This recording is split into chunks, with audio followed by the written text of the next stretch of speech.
वीलाइन का basic configuration देख लिया हमने। हाँ, वीलाइंस कैसे क्रिएट करते हैं, उन पे हम नाम कैसे देते हैं किसी वीलाइन को, और इंटरफेसेस को वीलाइन में कैसे असाइन करते हैं।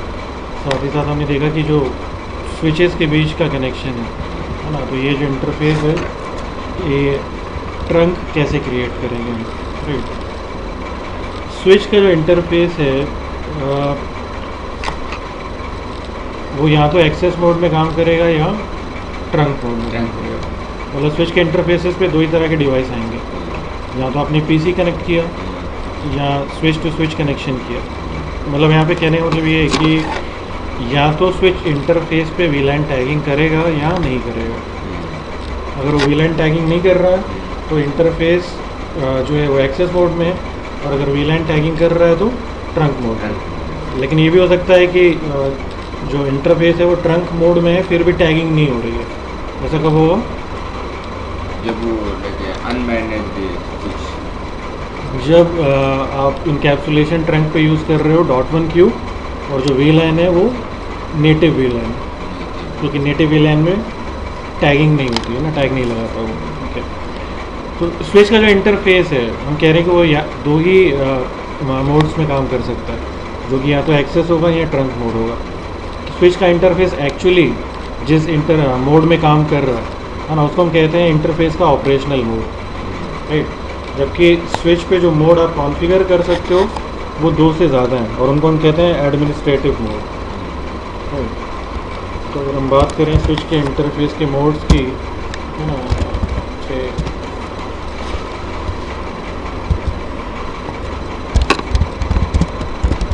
स्विच इंटरफेस मोड्स तो ये दो तरह के हैं। First is administrative mode and second is operational mode.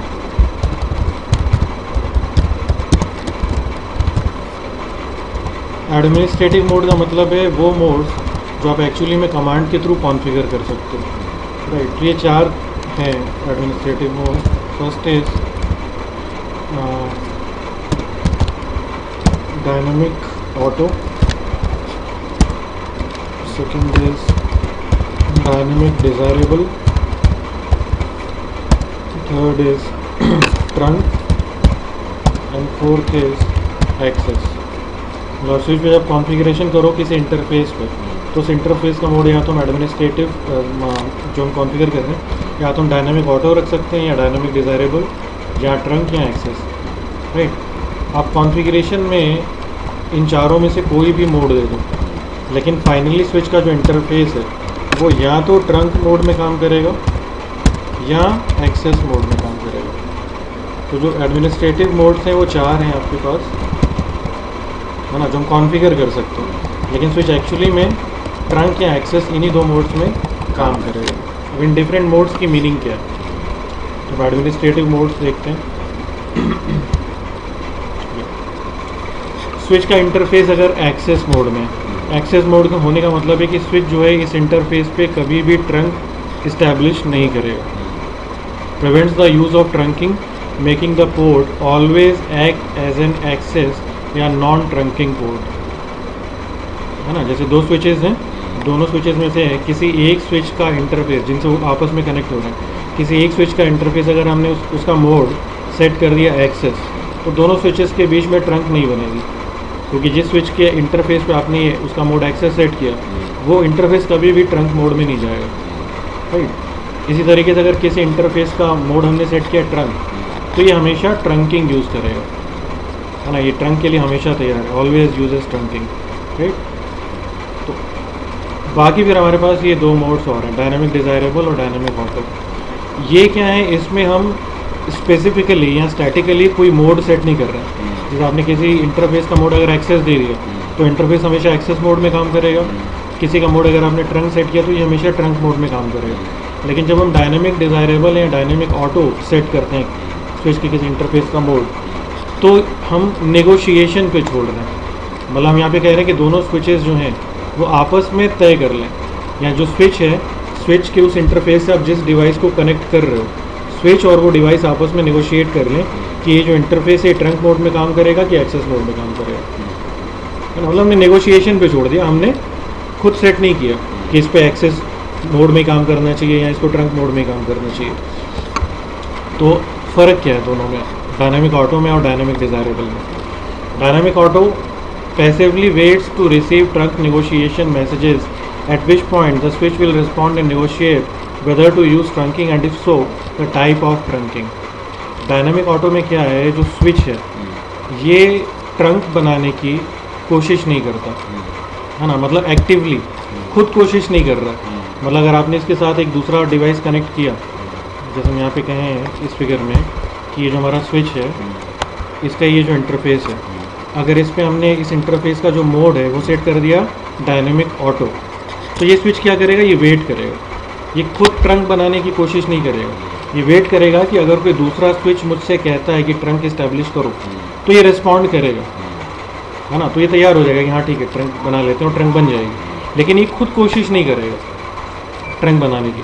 तो इसमें होगा क्या कि जैसे हमने यहाँ पे डायनामिक ऑटो सेट किया और से इस स्विच पे भी डायनामिक ऑटो सेट है, तो क्या होगा, ये दोनों स्विच वेट करेंगे कि जो सामने वाला स्विच है वो मुझे मैसेज भेजेगा तो मैं रिस्पॉन्ड करूँगा। मतलब ये एक्टिवली ट्रंक बनाने की कोशिश नहीं कर रहे हैं, बल्कि पैसिवली वेट कर रहे हैं। ये वेट करते हैं कि सामने वाला स्विच इनिशिएट करे, वो इनिशिएटिव ले ट्रंक बनाने का। तो अगर दोनों तरफ डायनामिक ऑटो होगा तो ट्रंक बनेगी नहीं बनेगी, क्योंकि दोनों वेट करते रहेंगे। जबकि डायनामिक डिज़ायरेबल में दोनों चीज़ें हैं। डायनामिक डिज़ायरेबल में जो स्विच है वो खुद भी इनिशिएटिव लेता है ट्रंक बनाने का, मतलब आप जैसे ही उससे एक दूसरा डिवाइस कनेक्ट करोगे ये उससे नेगोशिएशन शुरू कर देगा कि ट्रंक इस्टेब्लिश करते हैं। और अगर दूसरे स्विच ने इनिशिएटिव लिया, उसने मैसेज सेंड किया कि ट्रंक बनाते हैं, तो रिस्पॉन्ड भी करेगा। तो दोनों चीज़ें यहाँ पे इनिशिएटिव भी ले रहा है और रिस्पॉन्ड भी कर रहा है। Initiates negotiation messages and responds to negotiation messages to dynamically choose whether to start using trunking and defines the trunking encapsulation। तो दो चीज़ें यहाँ पे डिसाइड करनी होती हैं। एक तो है कि ये जो लिंक है इस पे ट्रंक यूज़ बनानी है कि नहीं बनानी है, और इनकेस अगर ट्रंक बनानी है तो उस पर इनकैप्सुलेशन कौन सा यूज़ करना है, .1q यूज़ करना है कि ISL यूज़ करना है। तो अगर से आपने यहाँ पे सेट किया डायनेमिक ऑटो और यहाँ पे इस इंटरफेस पे सेट किया डायनामिक डिज़ायरेबल, तो ये स्विच तो इनिशिएशन करेगा नहीं, ये वेट करेगा। लेकिन क्योंकि इस पे आपने डायनामिक डिज़ायरेबल सेट किया तो स्विच इस इंटरफेस से नेगोशिएशन के मैसेजेस भेजना शुरू करेगा। और जैसे इसको मिलेगा डायनामिक ऑटो में रिस्पॉन्ड तो करते ही, फिर रिस्पॉन्ड करेगा कि हाँ ट्रंक बनाने के लिए मैं तैयार हूँ। ये दोनों स्विच आपस में नेगोशिएशन कर लेंगे कि जो इनकैप्सुलेशन है वो कौन सा यूज़ करें।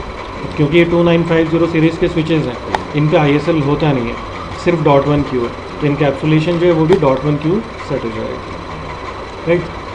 तो ये चार डिफरेंट मोड्स हैं। मतलब अगर आपने dynamic auto dynamic desirable set किया तो भी अल्टीमेटली स्विच का जो इंटरफेस है वो यहाँ तो एक्सेस में काम करेगा या ट्रंक, है ना। तो एडमिनिस्ट्रेटिव मोड चार हैं, लेकिन ऑपरेशनल मोड्स हमारे पास दो ही हैं, एक्सेस और ट्रंक। तो यहाँ पे फिर है कि कौन से कॉम्बिनेशंस हैं जिनमें ट्रंक बनेगी और कौन से कॉम्बिनेशंस हैं जिनमें ट्रंक नहीं बनेगी। तो इसमें दो केसेस हैं जिनमें ट्रंक नहीं बनेगी। अगर दोनों में से किसी भी स्विच पे आपने इंटरफेस का मोड एक्सेस सेट कर दिया, किसी एक पे, दोनों पे या किसी एक पे अगर आपने एक्सेस सेट कर दिया, तो इंटरफेस ट्रंकिंग कभी अलाउ नहीं करेगा।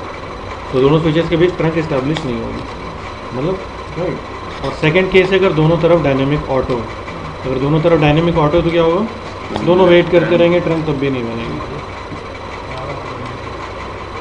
बाकी सारे केसेस में ट्रंक इस्टेब्लिश होगी, राइट। तो ये हमारे पास डिफरेंट कॉम्बिनेशंस हैं। ये एडमिनिस्ट्रेटिव मोड, हम कह रहे हैं कि ये जो मोड थे यहाँ पे पहले स्विच के फर्स्ट स्विच, और ये जो इधर हम मोड देख रहे हैं ये सेकंड स्विच के। पहले स्विच पे आपने एक्सेस सेट किया, दूसरे पे भी एक्सेस सेट किया, तो ऑपरेशनल मोड क्या आएगा, एक्सेस ही आएगा। एक पे आपने एक्सेस सेट किया, दूसरे पे आपने डायनेमिक ऑटो सेट किया, तो भी एक्सेस आएगा। मतलब अगर एक तरफ एक्सेस है तो दूसरी तरफ चाहे एक्सेस हो, चाहे डायनेमिक ऑटो, चाहे ट्रंक, चाहे डायनेमिक डिज़ायरेबल, हमेशा एक्सेस होगा, है ना। दूसरा, जब एक तरफ डायनेमिक ऑटो है और दूसरी तरफ भी डायनेमिक ऑटो है तो भी एक्सेस मोड में ही काम करेंगे। बाकी जितने कॉम्बिनेशन है, जैसे ये एक तरफ डायनेमिक ऑटो है, एक तरफ ट्रंक है, तो ट्रंक बन जाएगी। एक तरफ डायनेमिक ऑटो है, एक तरफ डायनेमिक डिज़ायरेबल है, तो भी ट्रंक बन जाएगी। एक तरफ ट्रंक है, दूसरी तरफ डायनेमिक ऑटो है, तो भी ट्रंक बनेगी। दोनों तरफ ट्रंक है, यहाँ भी ट्रंक है और यहाँ भी ट्रंक है, राइट, तो भी ट्रंक बनेगी। यहाँ पे ट्रंक है, दूसरी तरफ डायनेमिक डिज़ायरेबल है, मतलब बाकी सारे कॉम्बिनेशंस में बनेगी, सिर्फ दो टाइम पे नहीं बनेगी। एक, अगर दोनों में से किसी भी एक स्विच का इंटरफेस एक्सेस मोड में काम कर रहा है, या अगर दोनों तरफ आप डायनेमिक ऑटो यूज़ कर रहे हो। तो स्विच के इंटरफेस पे जो डिफ़ॉल्ट एडमिनिस्ट्रेटिव मोड होता है वो होता है डायनेमिक ऑटो बाय डिफ़ॉल्ट। इसी वजह से जब हमने कल ये दोनों स्विचेस कनेक्ट किए तो ट्रंक नहीं बनी थी, क्योंकि इधर डायनेमिक ऑटो था और इस तरफ भी डायनेमिक ऑटो था, तो ट्रंक नहीं बनी। तो जैसे ही हमने एक तरफ मोड चेंज किया, यहाँ पे हमने कर दिया ट्रंक, एक तरफ ट्रंक हो गई, दूसरी तरफ डायनेमिक ऑटो। तो जब आप इस पर ट्रंक आपने सेट किया तो ये इंटरफेस तैयार हो गया ट्रंकिंग के लिए। ये सेंड करेगा मैसेज सेकंड स्विच को ट्रंक बनाने के लिए और ये रिस्पॉन्ड कर देगा, तो ट्रंक बन जाती है। वहाँ बनाना नहीं पड़ेगा उस चीज़ नहीं, कॉम्बिनेशन हमारा क्या कह रहा है, कॉम्बिनेशन ये तो कह रहा है ना, एक तरफ अगर ट्रंक है और दूसरी तरफ अगर डायनेमिक ऑटो है तो क्या है, ट्रंक बन रही है ना। आपको दोनों तरफ ट्रंक करने की ज़रूरत नहीं है, राइट। डायनामिक मतलब ये क्या मीनिंग यहाँ पे है, ये डायनामिक? डायनेमिक और स्टैटिक। स्टैटिक का मतलब है कि आपने स्टैटिकली मोड डिफाइन कर दिया एक्सेस, या आपने सेट कर दिया ट्रंक, तो आप नेगोशिएशन पे नहीं छोड़ रहे हो ना।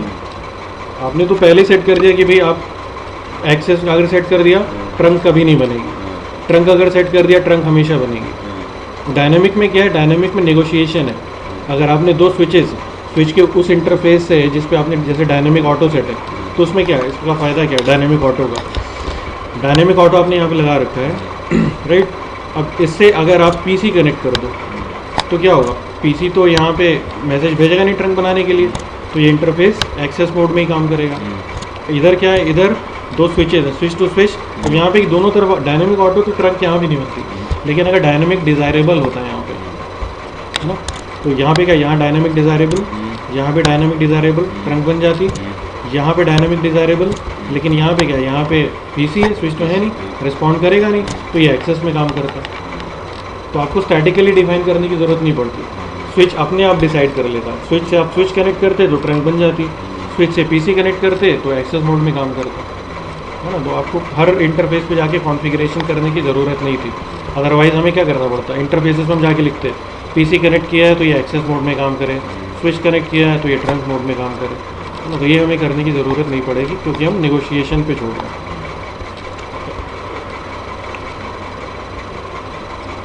सेकेंड है फिर इसमें हमारे पास एक ट्रंकिंग प्रोटोकॉल है, that is VTP, वीलैन trunking protocol.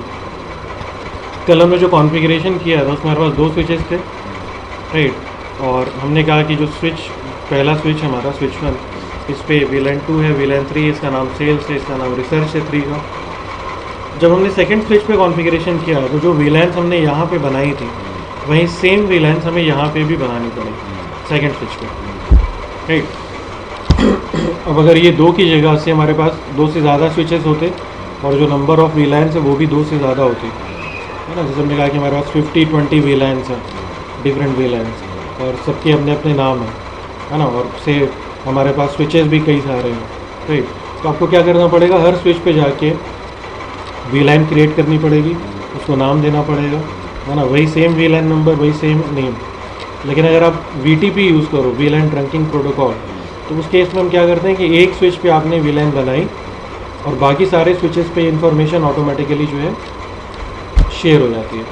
तो आपको हर स्विच पे जाके अलग से वीलैंस क्रिएट करने की ज़रूरत नहीं है, आप एक ही स्विच पे वीलैन बनाओ और उनको नाम दो, बाकी सारे स्विचेस पे ये वीलैंस ऑटोमेटिकली क्रिएट हो जाएगी। लेकिन इंटरफेसेस को जो हम वीलैन में असाइन कर रहे हैं ये काम ऑटोमेटिक नहीं हुआ, ये तो करना पड़ेगा, थैंक। इंटरफेस तो जैसे इस ग्रुप को मतलब मैं डाला हूँ वीलैन 2 में, तो जा करके वीलैन 2 में उसको असाइन करना पड़ेगा। हाँ, वो करना पड़ेगा, क्योंकि वो फिक्स नहीं है ना, वो तो डिपेंड करता है। जैसे हमने कहा कि ये यहाँ पे 2 पीसीज वीलैन 2 में, यहाँ पे हो सकता है कि चारों पीसीज वीलैन 2 में, वो तो फिक्स नहीं है ना, वो तो चेंज हो सकता है। तो ये ऑटोमेटिकली नहीं होगा, इंटरफेसेस हमें वीलैन में असाइन करने पड़ेंगे, या फिर आप डायनेमिक वीलैन असाइनमेंट भी यूज़ कर सकते हो, हालांकि CCNA सिलेबस में है नहीं, है ना, जहाँ पे जो इंटरफेस है वो ऑटोमेटिकली किसी वीलैन में असाइन हो जाते हैं, है ना। आप मैक एड्रेसेस वगैरह से मैपिंग हम कर लेते हैं कि आप उस मैक एड्रेस का पीसी जिस भी इंटरफेस से लगाओगे, है ना, वो इंटरफेस ऑटोमेटिकली उस वीलैन में असाइन हो जाएगा। तो ये मैपिंग्स वगैरह आप कर सकते हो डायनामिक उसमें। यहाँ पे नहीं है, यहाँ पे हम जो असाइनमेंट का काम है वो स्टैटिक ही रहेगा, राइट। तो VTP कैसे यूज़ करेंगे हम यहाँ पे? VTP जो है ये सिस्को का प्रोप्राइटरी राउटिंग प्रोप्राइटरी प्रोटोकॉल है। मतलब VTP आपको सिर्फ सिस्को स्विचेस पे ही मिलेगा, है ना, नॉन सिस्को स्विचेस पे VTP नहीं होता है, राइट। ओके, VTP में जो हमारा स्विच है वो 3 मोड्स हैं जिनमें काम कर सकता है, मतलब 3 में से किसी एक मोड में। VTP में जो फर्स्ट मोड हमारे पास that is server mode, second is client mode and third is transparent, है ना। 3 तरह के हमारे पास मोड्स हैं बाय डिफ़ॉल्ट। हमारे स्विच में VTP स्विचेस, VTP स्विचेस पे ही काम कर रहा है ना। जो स्विच है हमारा वो VTP में या तो सर्वर मोड में काम करेगा, या क्लाइंट मोड में काम करेगा, या ट्रांसपेरेंट मोड में काम करेगा, है ना। अलग अलग मोड्स में आप अलग अलग चीज़ें जो कर सकते हो या नहीं कर सकते हो, राइट। बाय डिफ़ॉल्ट जो स्विच है इन पे VTP इनेबल होता है, और जो स्विच हमारा होता है ये VTP में सर्वर मोड में काम करता है। एक स्विच जो VTP में सर्वर मोड में काम कर रहा है, आप उस पर VLAN क्रिएट कर सकते हो। अगर VLAN बनी हुई है तो आप उसको एडिट भी कर सकते हो, या VLAN अगर आपने बनाई है तो आप उसको डिलीट भी कर सकते हो। मतलब सर्वर पे आप VLAN बना भी सकते हो, क्रिएशन, मॉडिफिकेशन एंड डिलीशन, तीनों तरह की चीज़ें पॉसिबल है। एक जो क्लाइंट स्विच हमारे पास, एक ऐसा स्विच जो VTP में क्लाइंट मोड में काम कर रहा है, उस पर आप VLANs क्रिएट नहीं कर सकते, उस पर आप VLANs मॉडिफाई भी नहीं कर सकते, और ना ही आप उस पर VLANs डिलीट कर सकते हो। तो अगर क्लाइंट मोड के स्विच पे हम VLANs क्रिएट नहीं कर पा रहे हैं तो VLANs आएंगी कहाँ से? VTP के थ्रू। मतलब जैसे सपोज करें हम यहाँ पे कि ये जो हमारा स्विच है ये VTP सर्वर मोड में काम कर रहा है, भले इसमें हम VLANs बना सकते हैं। ये जो स्विच है ये मान लेते हैं कि VTP में क्लाइंट मोड में काम कर रहा है, इस पर नहीं बना सकते। तो होगा क्या कि आपने इस स्विच पे VLANs क्रिएट की, 3 VLANs क्रिएट किए, तीनों को नाम दिया। तो ये स्विच क्या करेगा, ये स्विच मैसेज सेंड करेगा, VTP मैसेज इस स्विच को, और ये बताएगा कि 3 VLANs है और उनके नाम ये हैं, जो भी नाम आपने रखे हैं।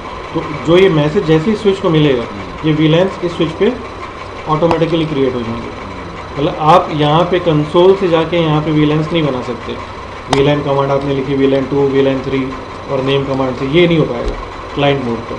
मतलब क्लाइंट मोड का जो स्विच है वो VLANs की इंफॉर्मेशन किसी दूसरे स्विच से लर्न करता है VTP के थ्रू, राइट। ट्रांसपेरेंट स्विच क्या चीज़ है? VTP हमने कहा कि बाय डिफ़ॉल्ट स्विचेस पे या सिस्को स्विचेस पे इनेबल होता है, और VTP को डिसेबल हम नहीं कर सकते। मतलब जो स्विच है वो VTP यूज़ करेगा ही करेगा, है ना। लेकिन अगर आप चाहते हो, VTP में क्या चीज़ है, VTP में जो स्विच है, जो सर्वर है, आपने उस पर VLAN बनाई, ये VLANs की इंफॉर्मेशन शेयर करेगा अपने नेबर से, राइट। अब सपोज करो कि ये स्विच भी अगर हम इसे मान लेते हैं कि कनेक्टेड था,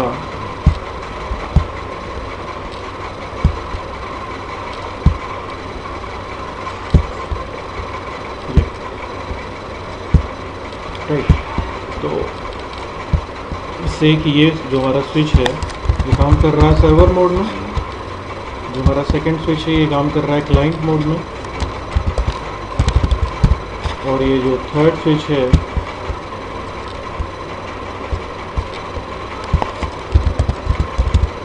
ये क्लाइंट मोड या सर्वर मोड दोनों में से किसी पे भी काम करे, कोई फ़र्क नहीं पड़ता। ट्रांसपेरेंसी मोड में नहीं काम करता। ट्रांसपेरेंट की भी बात करते हैं हम, रुक के पहले इनको समझना। तो आपने क्या किया, आप VLAN जो क्रिएट, अगर हम पहले मान लेते हैं कि इसे ये क्लाइंट मोड में काम कर रहा है, राइट। तो हमारे पास एक सर्वर है और 2 क्लाइंट स्विचेज हैं। आपने VLAN इस स्विच पे क्रिएट की, जैसे मान लेते हैं कि हमने VLAN 2, VLAN 3 बनाई, इनका नाम सेल्स और रिसर्च रखा। तो आप इस पर VLAN जब बनाओगे, ये switch VTP message second switch को सेंड करेगा, ये क्लाइंट है, ये 2 VLANs और इस नाम के साथ इस पर ऑटोमेटिकली क्रिएट हो जाएंगी। इसके बाद ये स्विच क्या करेगा, ये सेंड करेगा इधर इस स्विच को मैसेज कि ये 2 VLANs हैं, VLAN 2 and 3 और इनके नाम है सेल्स और रिसर्च। तो इस पर भी क्रिएट हो जाएंगे। मतलब VTP में क्या हो रहा है कि जिस स्विच पे आपने क्रिएट की VLAN, जो सर्वर है, वो अपनी इन्फॉर्मेशन अपने नेबर से शेयर कर रहा है। नेबर को जब ये इन्फॉर्मेशन मिल रही है तो ये क्या है, क्लाइंट को VLANs क्रिएट हो गई और क्लाइंट ने वो मैसेज आगे फॉरवर्ड कर दिया। मतलब मैसेज में जो इन्फॉर्मेशन